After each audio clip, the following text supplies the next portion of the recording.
मनुष्य के सारे संबंधों का आधार है अपेक्षा। पति कैसा हो जो मेरा जीवन सुख और सुविधा से भर दे। पत्नी कैसी हो जो सदैव मेरे प्रति समर्पित रहे। संतान कैसी हो जो मेरी सेवा करे, मेरा आदेश माने।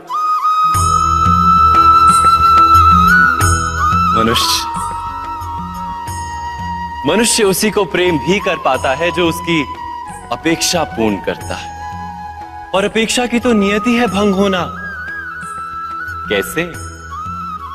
क्योंकि अपेक्षा मनुष्य के मस्तिष्क में जन्म लेती है। कोई अन्य व्यक्ति उसकी अपेक्षाओं के बारे में जान ही नहीं पाता। पूर्ण करने की प्रामाणिक इच्छा हो तब भी कोई मनुष्य किसी की अपेक्षाओं को पूर्ण नहीं कर पाता। और वहां से जन्म लेता है संघर्ष। सारे संबंध संघर्ष में परिवर्तित हो जाते। पर मनुष्य अपेक्षा को संबंध का आधार ना बनाए और स्वीकार करे केवल संबंध का आधार, तो क्या ये जीवन स्वयमेव सुख और शांति से नहीं भर जाएगा? स्वयं विचार कीजिएगा।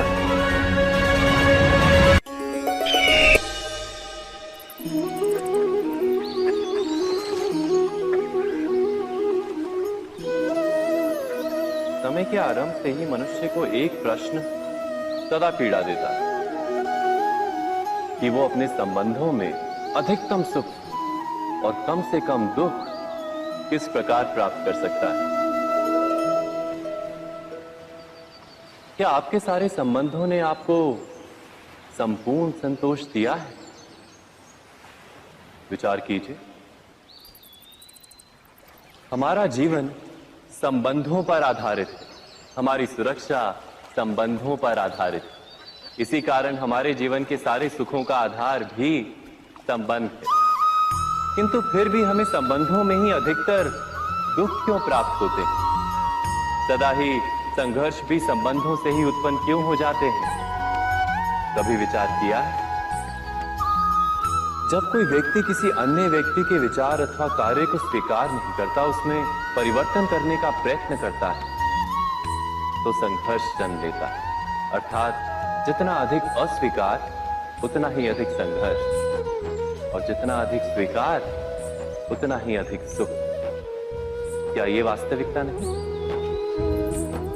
यदि मनुष्य स्वयं अपनी अपेक्षाओं पर अंकुश रखे, अपने विचारों को परखे, किसी अन्य व्यक्ति में परिवर्तन करने का प्रयत्न ना कर स्वयं अपने भीतर परिवर्तन करने का प्रयास करे, तो क्या संबंधों में संतोष प्राप्त करना इतना कठिन? अर्थात क्या स्वीकार ही संबंध का वास्तविक अर्थ नहीं? स्वयं विचार कीजिए।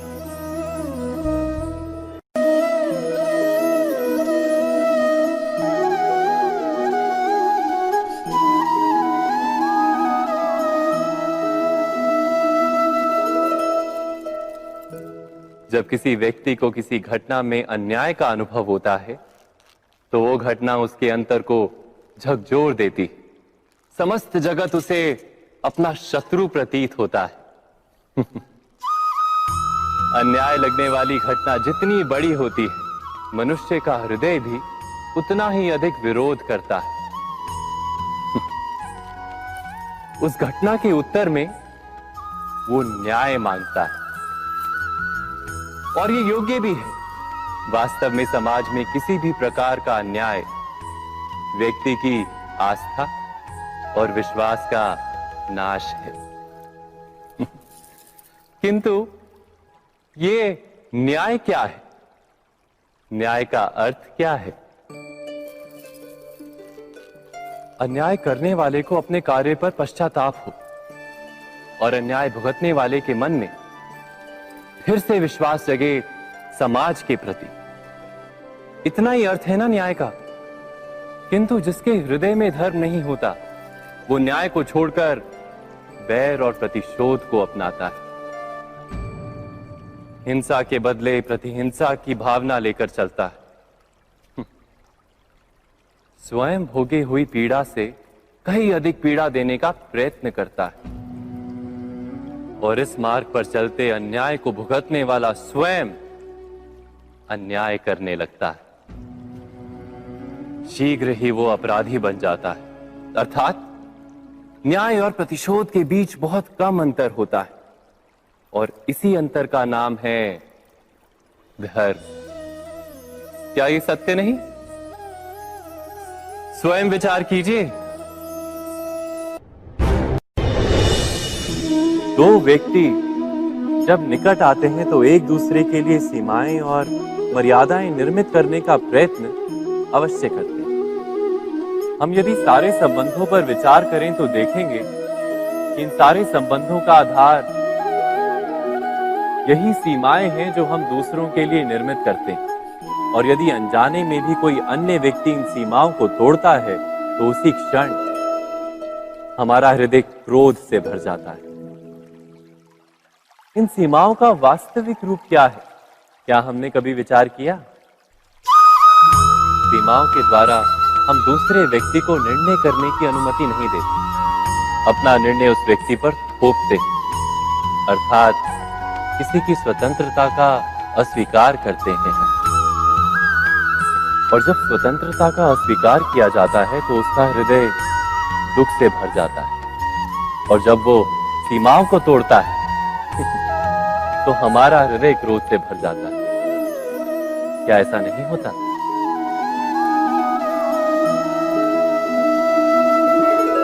पर यदि एक दूसरे की स्वतंत्रता का सम्मान किया जाए तो किसी मर्यादाओं या सीमाओं की आवश्यकता ही नहीं होती।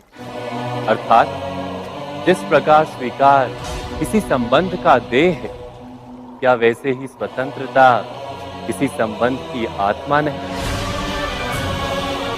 स्वयं विचार कीजिए।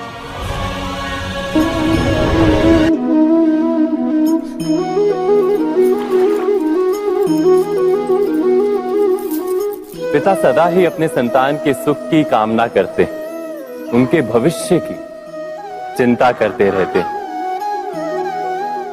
इसी कारणवश सदा ही अपने संतानों के भविष्य का मार्ग स्वयं निश्चित करने का प्रयत्न करते रहते हैं। जिस मार्ग पर पिता स्वयं चला है, जिस मार्ग के कंकर पत्थर को स्वयं देखा है, मार्ग की छाया, मार्ग की धूप को स्वयं जाना है, उसी मार्ग पर उसका पुत्र भी चले, यही इच्छा रहती है हर पिता की। निसंदेह उत्तम भावना है ये, किंतु 3 प्रश्नों के ऊपर विचार करना हम भूल ही जाते। कौन से प्रश्न? प्रथम प्रश्न, क्या समय के साथ प्रत्येक मार्ग बदल नहीं जाते? क्या समय सदा ही नई चुनौतियों को लेकर नहीं आता? तो फिर बीते हुए समय के अनुभव नई पीढ़ी को किस प्रकार लाभ दे सकते हैं? दूसरा प्रश्न, क्या प्रत्येक संतान अपने माता पिता की छवि होता है? हाँ, संतानों को संस्कार तो अवश्य माता पिता देते हैं, किंतु भीतर की क्षमता तो ईश्वर देते हैं। तो जिस मार्ग पर पिता को सफलता मिली है, विश्वास है कि उसी मार्ग पर उसकी संतानों को भी सफलता और सुख प्राप्त होगा। तीसरा प्रश्न, क्या जीवन के संघर्ष और चुनौतियां लाभकारी नहीं होती? क्या प्रत्येक नया प्रश्न एक नए उत्तर का द्वार नहीं खोलता? तो फिर संतानों को नए नए प्रश्नों, संघर्षों और चुनौतियों से दूर रखना, ये उनके लिए लाभ करना कहलाएगा या हानि पहुंचाना? अर्थात जिस प्रकार संतान के भविष्य का निर्माण करने के बदले उसके चरित्र का निर्माण करना श्रेष्ठ है, वैसे संतानों के जीवन का मार्ग निश्चित करने के बदले उन्हें नए संघर्षों के साथ जूझने के लिए मनोबल व ज्ञान देना अधिक लाभदायक नहीं होगा? स्वयं विचार कीजिए। सबके जीवन में ऐसा प्रसंग अवश्य आता है कि सत्य कहने का निश्चय होता है हृदय में, किंतु मुख से सत्य निकल नहीं पाता। कोई भय मन को घेर लेता है। किसी घटना अथवा प्रसंग के बारे में बात करना या फिर स्वयं से कोई भूल हो जाए उसके बारे में कुछ बोलना, क्या ये सत्य है? नहीं, ये तो केवल तथ्य है। अर्थात जैसा हुआ था वैसा केवल बोल देना सामान्य सी बात है। किंतु कभी कभी उस तथ्य को बोलते हुए भी भय लगता है। कदाचित किसी दूसरे की भावनाओं का विचार आता है मन, दूसरे को दुख होगा ये भय भी शब्दों को रोकता है। तो ये सत्य क्या है? क्या हमने कभी विचार किया है? जब भय रहते हुए भी कोई तथ्य बोलता है तो वो सत्य कहलाता है। वास्तव में सत्य कुछ और नहीं, केवल निर्भयता का दूसरा नाम है। और निर्भय होने का कोई समय नहीं होता, क्योंकि निर्भयता आत्मा का स्वभाव है। अर्थात क्या प्रत्येक क्षण सत्य बोलने का क्षण नहीं होता?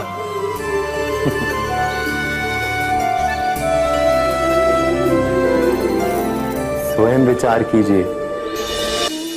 जब भी किसी की आशा और इच्छा भंग होती है तो उसका हृदय क्रोध से भर जाता है। जिस व्यक्ति को वो अपना अपराधी समझता है उसे दंड देने का प्रयत्न करता है। पर क्या हमारी इच्छा या आशा का भंग होना क्या सदा ही किसी का अपराध होता है? इच्छाओं के अपूर्ण रहने के तो कई कारण हो सकते हैं। कुछ तो संजोग के कारण अधूरी रह जाती हैं और कुछ नियति के कारण। और कभी कभी इच्छाओं का स्वरूप ही ऐसा होता है कि वो पूर्ण नहीं हो पाती। बिना परिस्थिति पर विचार किए किसी को अपराधी मान लेना न्याय नहीं, प्रतिशोध है। न्याय का आधार तो दया है, करुणा है, और प्रतिशोध का आधार क्रोध, अहंकार। अर्थात हृदय में करुणा धारण किए बिना किसी के अपराध के विषय में विचार करना, किसी को दंड देना, क्या अपने आप में ही अन्याय नहीं? स्वयं विचार कीजिए।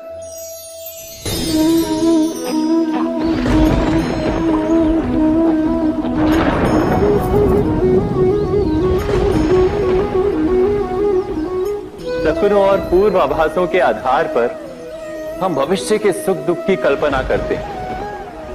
भविष्य के दुख का कारण दूर करने के लिए हम आज योजना बनाते हैं। किंतु कल के संकट को आज निर्मूल करने से हमें लाभ मिलता है या हानि पहुंचती है?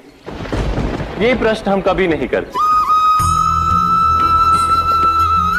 सत्य तो ये है कि संकट और उसका निवारण साथ जन से, व्यक्ति के लिए भी और सृष्टि के लिए भी।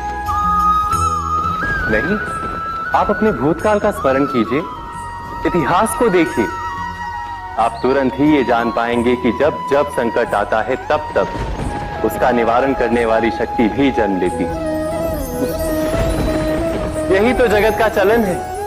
वस्तुतः संकट ही शक्ति के जन्म का कारण है। प्रत्येक व्यक्ति जब संकट से निकलता है तो एक पद आगे बढ़ा होता है, अधिक चमकता है, आत्मविश्वास से अधिक भरा होता है, न केवल अपने लिए अपितु विश्व के लिए भी।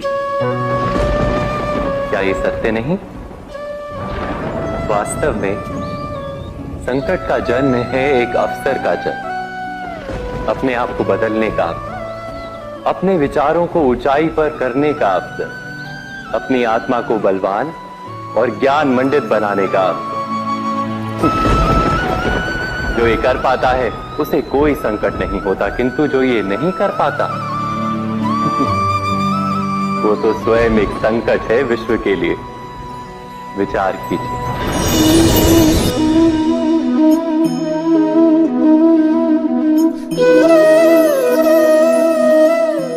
परंपरा में धर्म बसता है और परंपराएं ही धर्म को संभालने का कार्य करती हैं, ये सत्य है।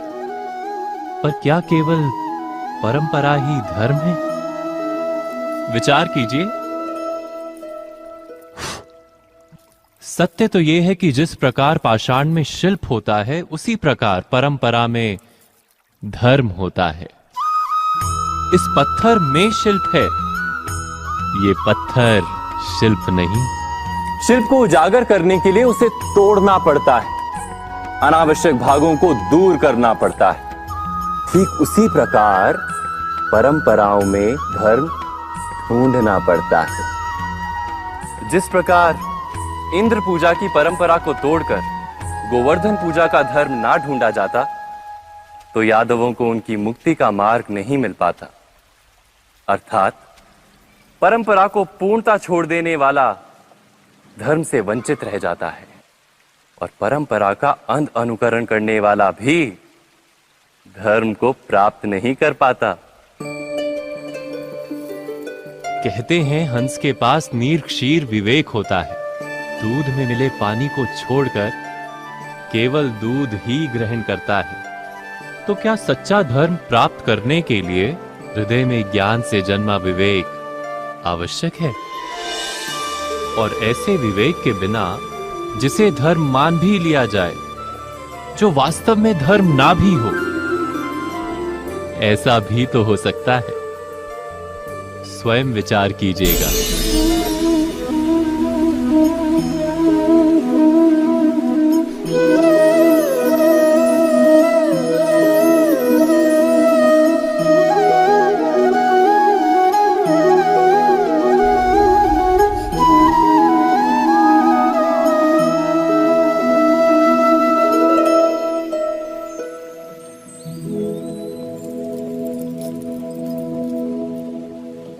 भविष्य के आधार पर सब आज का निर्णय लेना चाहते हैं।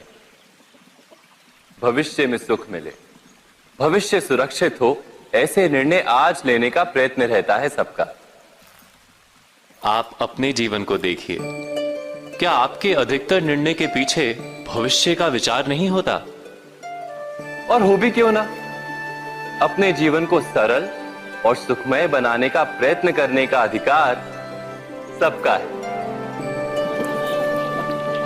पर भविष्य तो कोई नहीं जानता, केवल कल्पना ही की जा सकती है।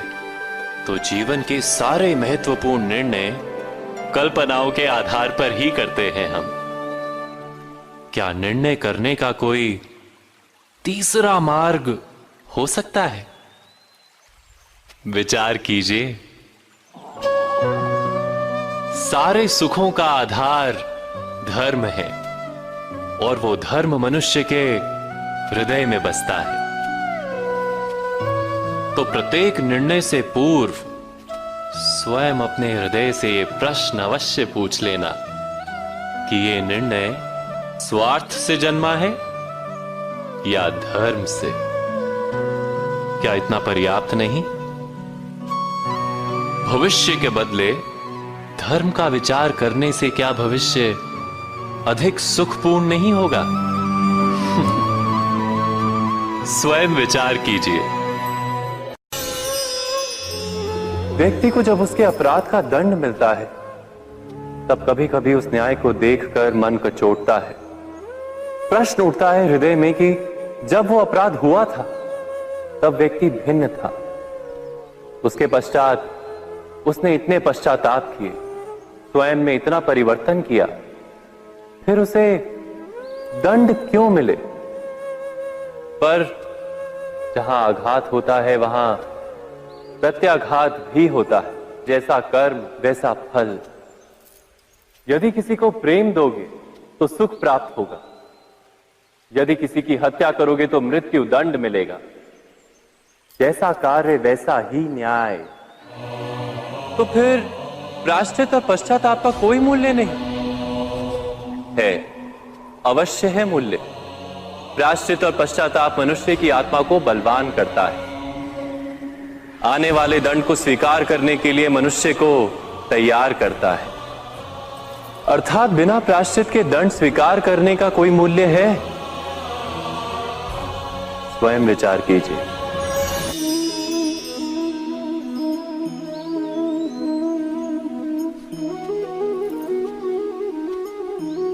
जब अपने किसी अच्छे कार्य के उत्तर में दुख प्राप्त होता है अथवा किसी को उसके दुष्ट कार्य में सुख मिलता है, तो मन अवश्य ये विचार करता है कि अच्छा कार्य करने का, धर्म के मार्ग पर चलने का तात्पर्य क्या है। पर दुष्ट आत्मा को क्या प्राप्त होता है ये भी देखिए। दुष्टता करने वाला हृदय सदा चंचल रहता है, अकुलाता रहता है। मन में सदा नए नए संघर्ष उत्पन्न होते हैं। अविश्वास उसे जीवन भर दौड़ाता है। क्या ये सुख है?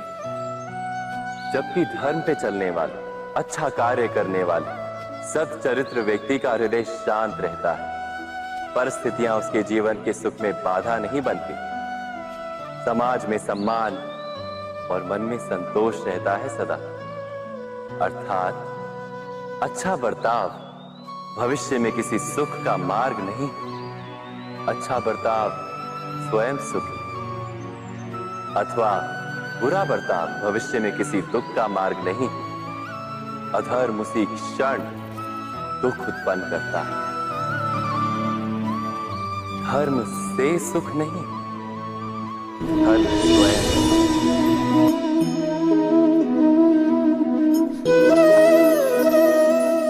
सत्ता की लालसा सबके हृदय को घेरे रहती है।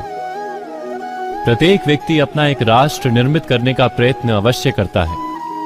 फिर वो राष्ट्र कुरु राष्ट्र की भांति बहुत बड़ा हो या फिर अपने परिवार तक सीमित हो, वो सत्ता प्राप्त करने का प्रयास अवश्य करता है।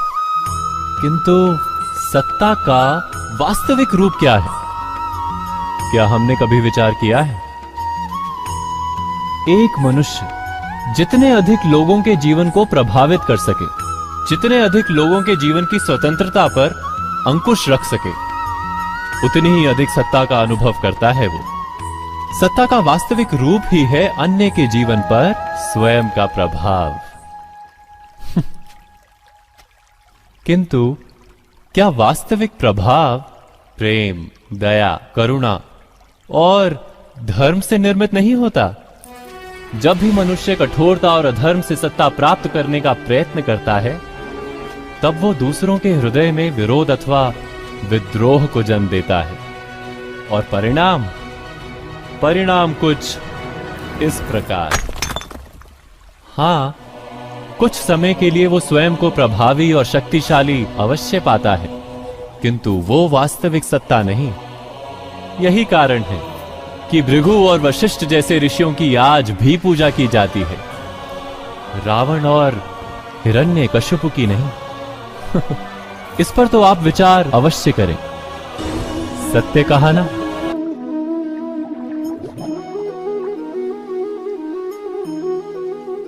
इस संसार में आने वाला प्रत्येक बालक संपूर्णतः संस्कार रहित होता है। उसके अंतर पर ना किसी अच्छे संस्कार के चिन्ह अंकित होते हैं, ना ही बुरे संस्कार के। अर्थात जन्म से बालक में ना कोई गुण होता है और ना ही कोई दोष। तो ये दोष अथवा गुण किस प्रकार प्राप्त होते हैं? क्या हमने कभी विचार किया है? जो बात माता पिता के मुख से निरंतर सुनी जाती है, वही बात उनकी संतानों के हृदय का संस्कार बनती है। जैसे किसी गांव में नदी तट तक एक पगडंडी बन जाती है केवल उस मार्ग पर बार बार चलने के कारण। अर्थात माता पिता के हृदय की इच्छाएं उनकी संतानों के हृदय का दोष अथवा गुण बनकर जन्म लेती हैं। क्या ये सत्य नहीं? पर फिर भी जब उनकी संतानों में कोई दोष दिखाई देता है, तो माता पिता आश्चर्य और दुख से भर जाते हैं। माता पिता का हृदय ये प्रश्न करता है कि उनकी संतानों में ये कुसंस्कार आए कहां से? सत्य तो यही है कि माता पिता अपनी संतानों को अनजाने में ही कुसंस्कार के बीज दे देते हैं, जो उनके संतानों की हृदय भूमि पर कुसंस्कार का वृक्ष बनकर उगता है। अर्थात अपनी संतानों को सुसंस्कारी और धर्ममय बनाने की आशा रखने वाले प्रत्येक माता पिता को प्रथम अपने हृदय की इच्छाओं पर अंकुश रखना क्या अनिवार्य नहीं?